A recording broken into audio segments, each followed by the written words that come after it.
People talk about the class that Mike was in. People talk about 2003, LeBron and Wade and Melo. And that's a great class. But the 96 draft class, hands down the best.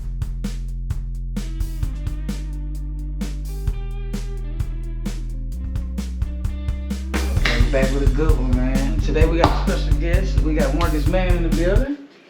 How you doing, brother? It's good. Man, it's a pleasure to meet you, man, and a blessing, man, for real. Thankful, man. Just thankful. Yes, sir. We've been blessed to have you, man. But man, I just want to touch on a little bit of your story, man, because man, God brought you a mighty long way, man. Mighty long way. That's what's up. So, can you tell us a little more about yourself and your childhood? How you grew up? I grew up in rural Carthage, Mississippi. Dirt road, one way in, one way out, dead end. I'm the oldest of 4 boys. My mom's a single parent, and we started living in the house with my grandparents. So my granddad taught me work ethics, and so for Christmas every year though, my mom would invest in a basketball goal in basketball every single year. And that kind of started my love for basketball. And growing up in a family full of boys, it was always competitiveness, playing basketball. We would play sun up to sundown, and we really just challenged each other. Always wanted to be James Worthy. That was my favorite player growing up. So I was always trying to imitate what he was doing, but growing up in a rural area, wasn't a whole lot you could do other than play basketball or work in the garden, work in the field, haul hay, haul pulpwood. So we were naturally strong because of growing in that rural area. My granddad was a farmer, so he had the garden, he had the hogs. So we come here from school. One of my jobs was to take the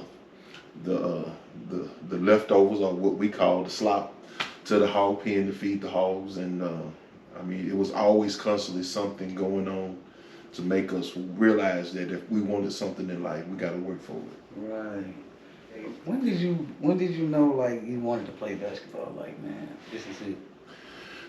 It really dawned on me when I got in the 7th grade at school. My best friend Dexter Hall, his dad, Coach Al Morgan, was the junior high coach, and so he saw us playing around on the playground, and he was like, "Marcus, you need to try out for basketball."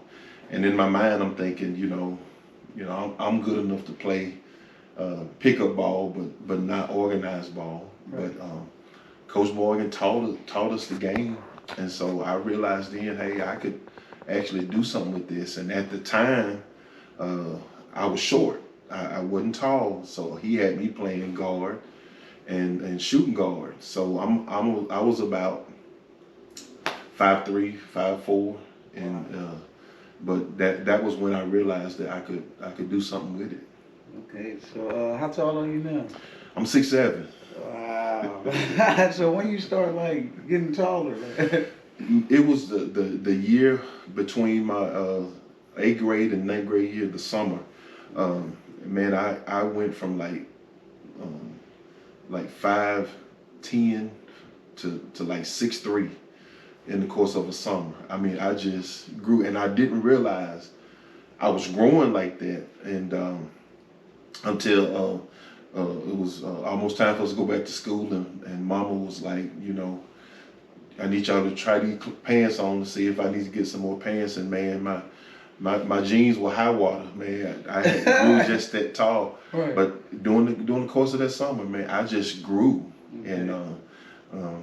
And as I said, I didn't realize I had actually grew that tall. Right. So what high school did you attend?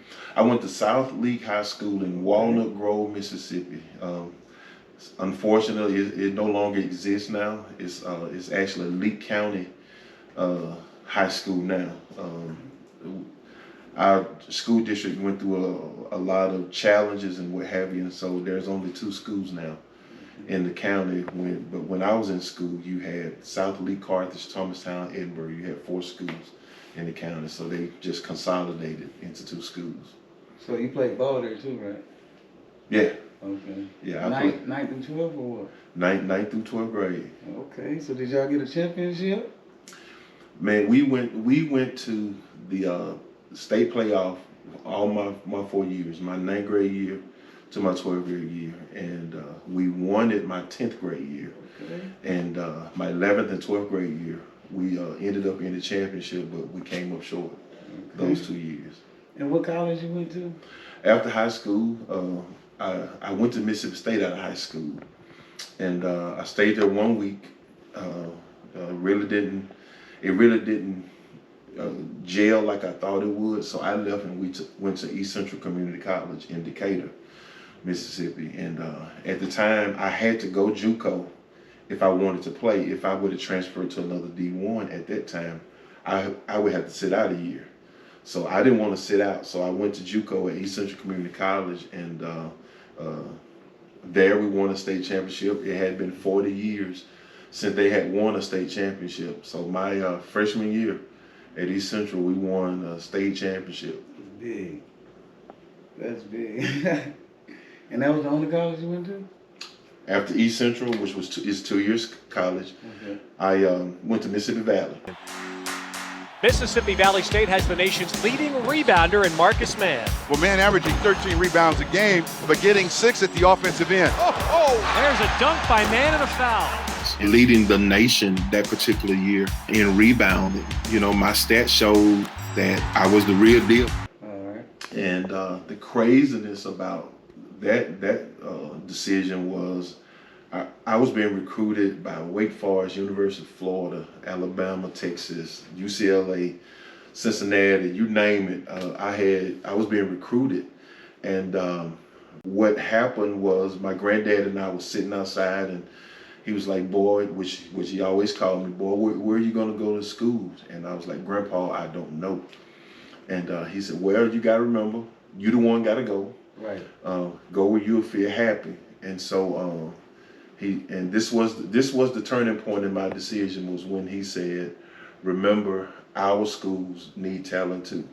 And so that's when I locked in. I said, okay, it's going to be a HBCU school for me. And at the time, the coach at Valley was Coach Lafayette Stribling, which he had coached my uncles and my mom in high school. Mm-hmm.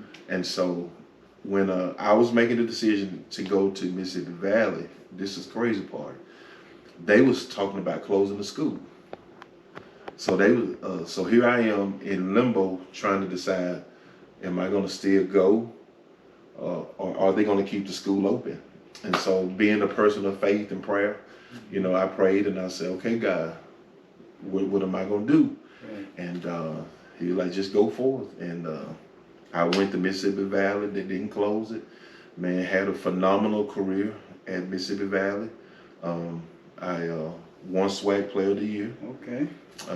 Led the nation in rebounding that my senior year. Averaged 13 rebounds a game. Led the team in scoring.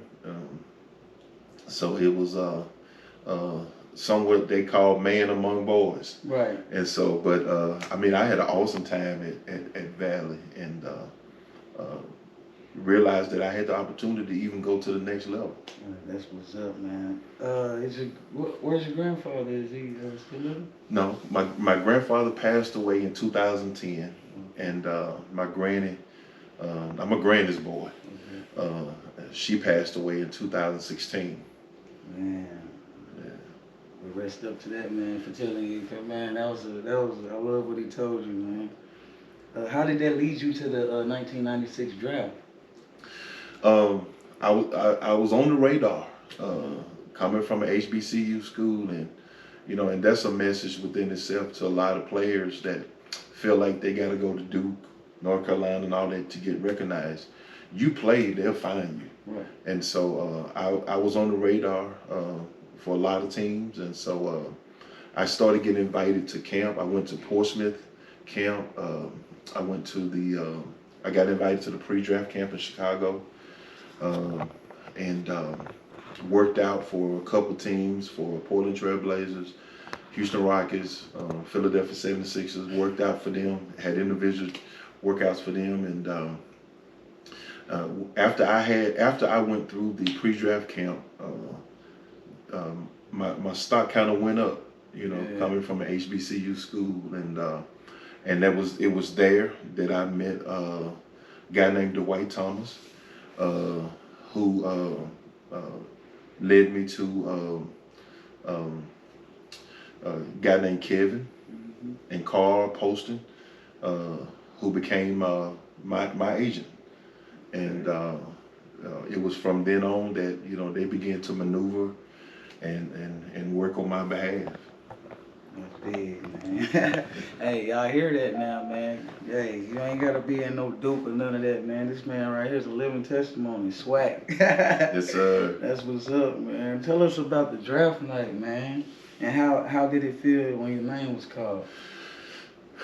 After I had worked out for those teams, and talking with my agents on a regular basis, I was excited about the draft, but I didn't know where I would go, or what round, or what selection.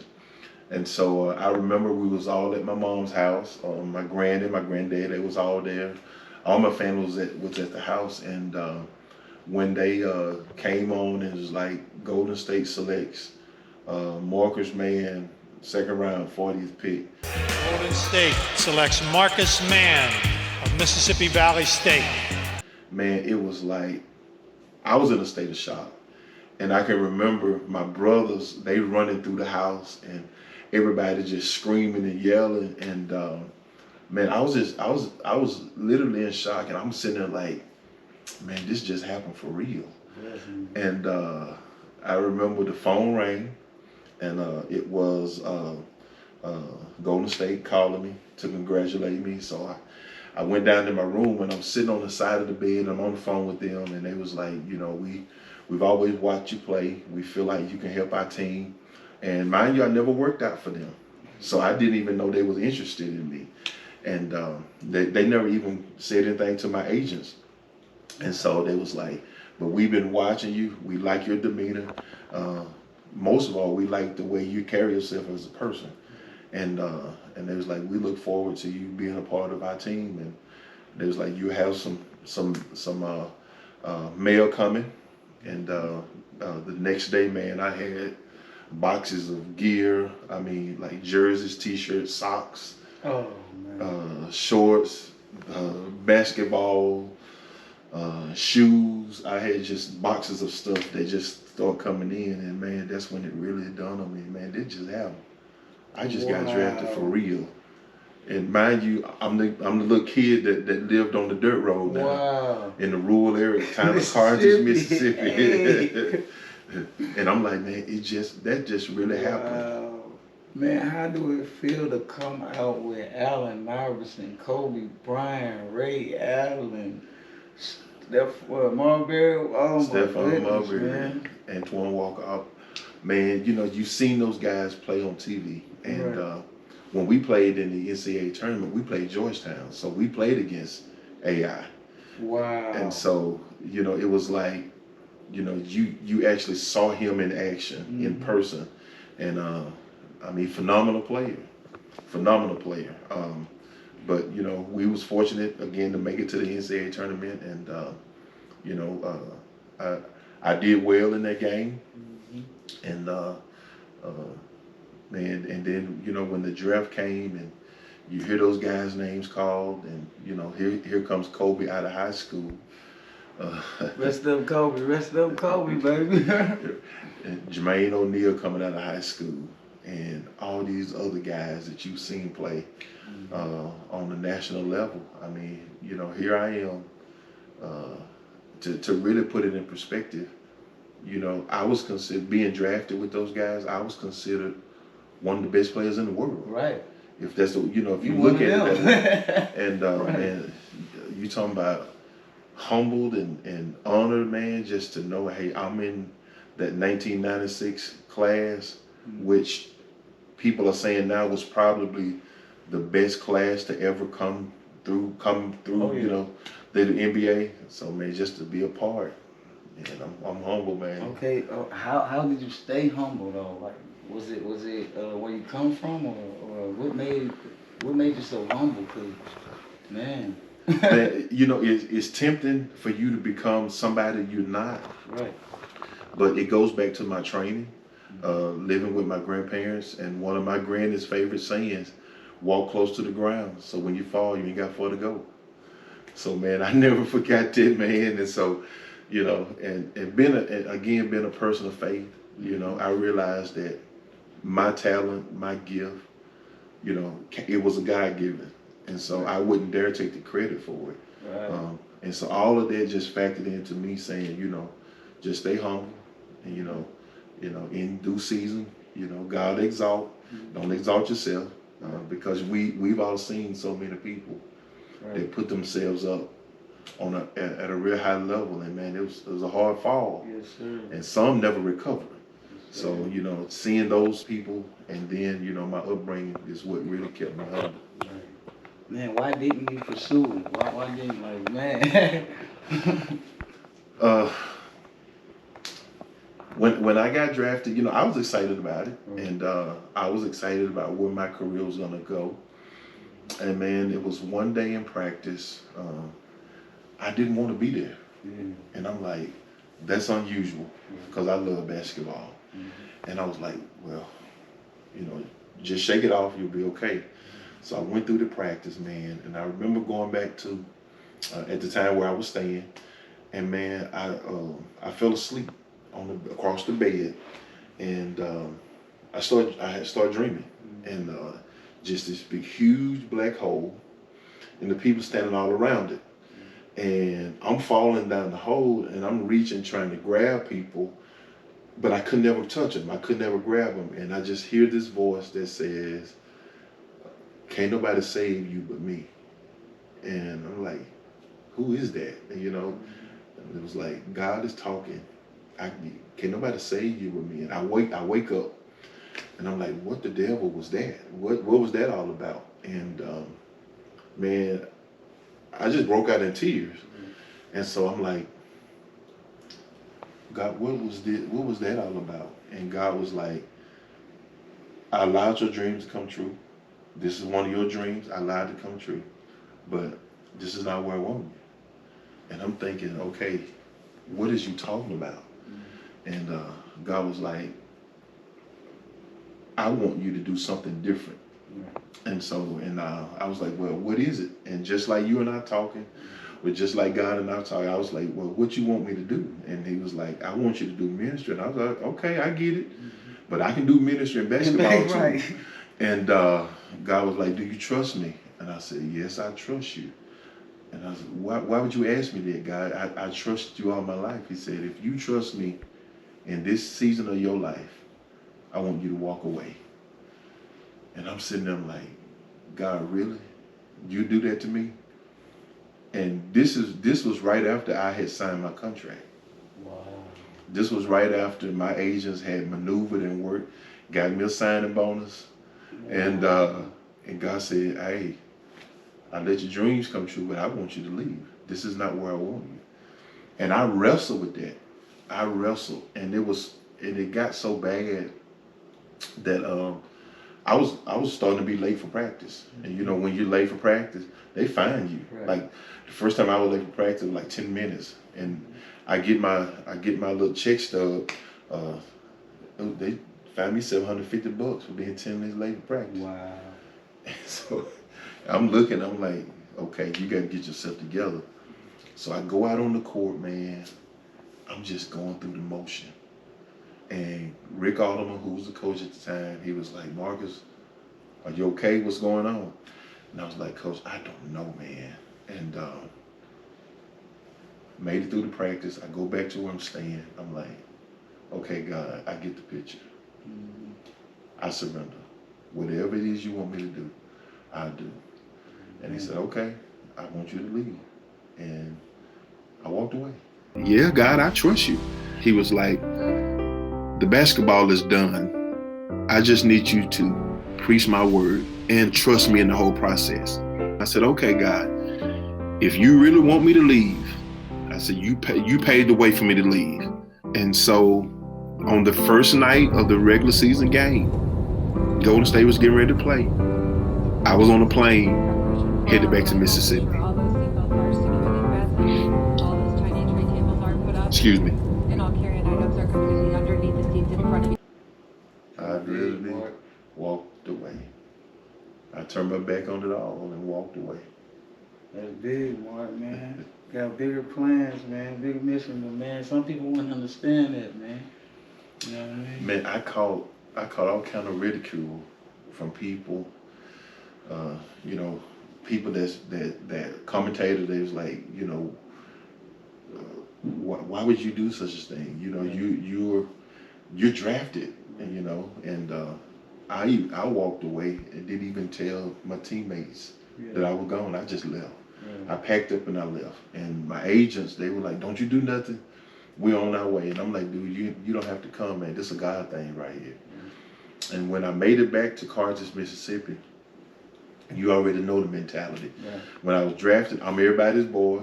I'm everybody's cousin. And when I got back, those same people now, I mean, they was lying on me. They was ridiculing me, man. They was laughing at me. I couldn't walk in the mall and unless people look at me like, "Hey, aren't you Marcus Mann?" I was like, "Yeah." They was like, "Dude, why?" And you know, and at that point, I really started questioning my decision. And I can hear God in my ear. He said, "Just keep going. Just keep going." And I remember one day, this guy walked up to me. I mean, he was just going in on me. And he was like, "Man, you know what? That couldn't have been me. I wouldn't have done it." And I said, "You know what? It couldn't have been you. That's why he chose me." Right.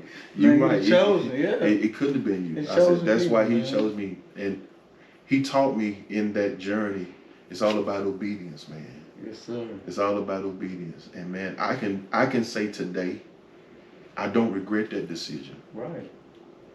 I'm at a happy place. Yes, sir. I mean, God has blessed me, and man, I'm getting ready to celebrate 25 years in preaching. Yes, sir. I'm still going, and you know, He chose me. Right, you the He chosen, chose man. We the chosen ones, man. And man, you know I gotta ask you now, how did you get this signing bond? How did you rob them like that? Well, I had good agents. My agents were they were lawyers, and they're still in business today. They were lawyers, and man, when I tell you they worked the front office for that, and man, it's you know, it was a God thing. But here's the crazy thing about it. Even when I decided to leave, and they had given me the signing bonus, and you know, I signed my contract. When I went and told them I was leaving, you know, Rick Alderman was like, "Man, I hate to see you do that, but you know, you got to follow your heart." Dave Torzik, who was the general manager at the time, he understood, and he was like, you know, and I was like, I had to sign the bonus in my hand, get ready to give it back, and he was like, "No, you keep it, let it be a blessing to you." Man, I was like, "Okay, God, you working, you doing things already, and we just made this decision." Right. But that was confirmation, you know, and like I said, almost 25 years later, man, I'm still going. Man, how did you deal with that decision though, man, and the way other people responded to your choice? It was hard, man. It was hard because in making that decision, you automatically start thinking about what people gonna say, what they're gonna do, even down to your family, you know, because you were in a position where, okay, I can take care of mama, take care of my brothers, my family, everybody gonna be straight. But you start thinking like, man, you know, should I have done that? You know, you start second guessing yourself. And man, I was like, you know, okay, God, now you put me out here, you got to take care of me. Right. And I said, I know that you work everything out for good. Right. I said, but the flesh part of me, I'm having some issues. Right. But I need you to just give me a peace to let me know everything is gonna be good. And man, he gave me that peace, man. And you know, to this day, I don't regret my decision. Man, you should, man. Family real straight now. And you know what straight I'm talking about. Oh yeah. Family real straight now. It ain't about money, man. You know what I mean? You're right. Man, tell us about your love for God and how it is bigger than, you know, basketball. The transition with that, man, when God called me to ministry, I remember preaching my first sermon, and the scripture said, "What profit a man to gain the whole world and to lose his soul?" And my subject for that sermon, that very first sermon was, "I'd rather have Jesus, and everything that's in this world, just give me Jesus." Right. And man, it kicked off my ministry, man. And one thing God told me, and again, I appreciate you doing this because it's confirmation. God told me, now here's the confirmation. God told me, as long as you live, I will always give you a platform to share your story. Man, here we are 25 years later, I'm still talking about this. You got chills. He told me that. He said, I will always give you a platform to share your story. And here we are sitting here in 2021, something that happened in 1996. Right. And God is faithful to his promise, man.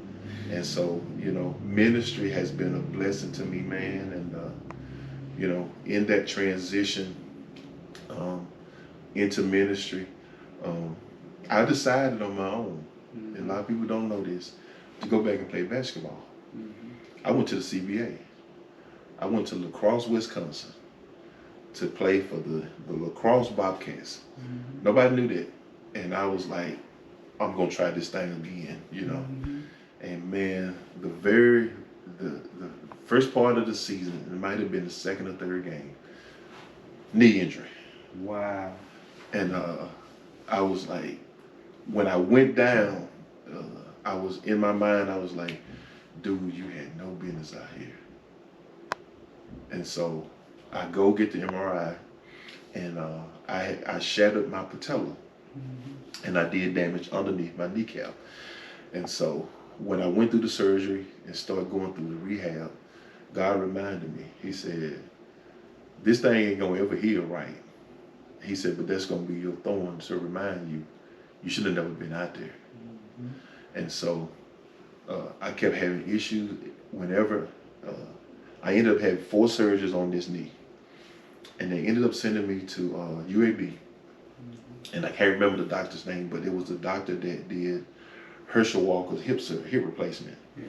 So he gets my MRI, he gets my x-rays, he looking, he's like, man, you can't play ball no more. And I said, I know. He's like, what you mean you know?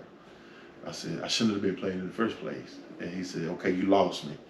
I said, it's a long story. I said, but you just confirmed what I already knew. And it was that moment where I was like, okay, I'm full speed ahead, straight ministry. I'm done with the foolishness.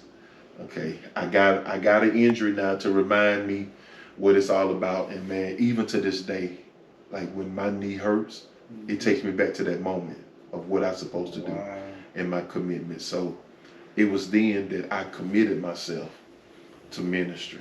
And here's the crazy thing too, every job that I've had have been ministry jobs. Right. I was chaplain at a prison, youth prison for youth offenders from 13 to 21. I was a chaplain for a drug and alcohol place. Now I'm a chaplain for Tyson Food. Everything I've done, now my degree is in physical education. My master's degree is in sports administration, but I'm doing chaplaincy. I'm doing ministry. Right. And so. That's crazy, man. I hope y'all with us in the spiritual realm, man, because, man, this ain't nothing but God, man. You know, we all think that we, you know what it is these days, man. You got to have that money, or you got to, we do anything for it, man. It ain't all about that sometimes. It's about that decision to live for Christ, man, and God going to always make a way for you, a room for your blessings, man, to come through. Man, it reminds me, Matthew 6:33, you seek God first, everything added to you. Right, man. And, man, that decision was... life changing, man. And I hope we, you know, you're gonna help a lot of people with, you know, just saying these things, because there's a lot of them going through the same thing, man. They gotta figure it out for themselves, man. They gotta figure it out, and they gotta trust God, trust the process, and the process, and that's where a lot of people give up, is in the process, because the process is not easy, Right. but it's worth it. Right. And I just made a Facebook post this morning, and I said, people ask, why are you so calm? And my thing was, I grew up in a storm. When I was going through my transition, leaving basketball, that was somewhat of a storm. Right. But as I was going through it, I was growing up. Yes, sir. And then I was able to handle whatever started coming towards me. And here I am today. I don't care what you say about me. Whatever issue you got with me, that's your issue. Right. You know, if you still can't understand my decision 20-something years ago, that's on you. Right. When they did the 1996 documentary not long ago, I went on Twitter, and man, they was eating me up on Twitter. They was like, who is this dude? What, does he have a mental problem? I mean, they were going in on me, and I started responding to him, and I was like, hey, man, you know, I know you don't understand, and you probably never will, but it's a God thing. Right. And until you get into the spirit of God, you'll never understand. Bible says that we do peculiar things. We do strange things that the world don't understand. You know, you can do me wrong, I'm still loving you. Right. But you looking for me to do you wrong just because you know you done me wrong. Right. No, we God's people. We God's chosen. We don't operate the same way. Right. And that's one of the biggest things, man, that with my story, that I hope people can get and grasp, is that when you obey God, man, blessings come. They come out of nowhere. And man, and the thing about it is, you may not have the Bentleys and all this other stuff, but you got peace. Right. And man, peace is more important than all the money in the world. You got people that got tons of money, but they're miserable because they don't have peace. Mark. That's what they need, man. I hope y'all are listening. Cause man, bro, peace, man. That's what you gotta have, bro. You gotta have it, man. And you able to operate Right. when you have that peace, because you're not worried about. I mean, it deflects everything off of you that comes towards you, man. And you know, me and my daughter, we was in Walmart, and we was talking. We were just shopping and what have you. And so this guy just pops up, and he was like, "Hey, aren't you Marcus Mann?" I was like, "Yeah." And he was like, "Man, listen, people don't understand your story." He said, "I get it." Right. And he said, "Man, when you tell your story," he said, "Man, I feel a peace about what you're sharing." He said, "Man, that's more than any money can buy." Yes, sir. You know. You lighten up, man. It's in you, man. You lighten up all in your face, man. You know, man. People going through, man. Like they can portray this image, but man, deep down inside, they feel it. Yeah. And you got a choice. You can live in pieces, or you can live in peace. Right. Yeah, man. Now, how does your testimony influence the way like you preach? I know sometimes you probably did a message, or you was telling me you did a message one day about the like basketball orientated or something. It God has a unique way, man, of bringing back past experiences into a message. And there are a lot of times in my sermon that God would trigger a thought about, a past experience and basketball related. Right. But even in a lot of times I do motivational speaking, and I do basketball camps or athletic banquets or what have you, and it gives me that platform to share who I am. I just spoke to a group of junior high basketball players, and I share a piece of my story. So he always give me that platform to share my story and to remind me, how important it is to be obedient. You don't have to have all the details. Right. You just got to trust the process. Right. Trust the process, man. If I can just leave a word of hope with you is write your plan in pencil and give God the eraser. Because where we think sometimes we going may not be a part of God's plan. Right. But God's plan is always the best plan. I'm at a happy place in my life. I pastor First Baptist Church in Carthage.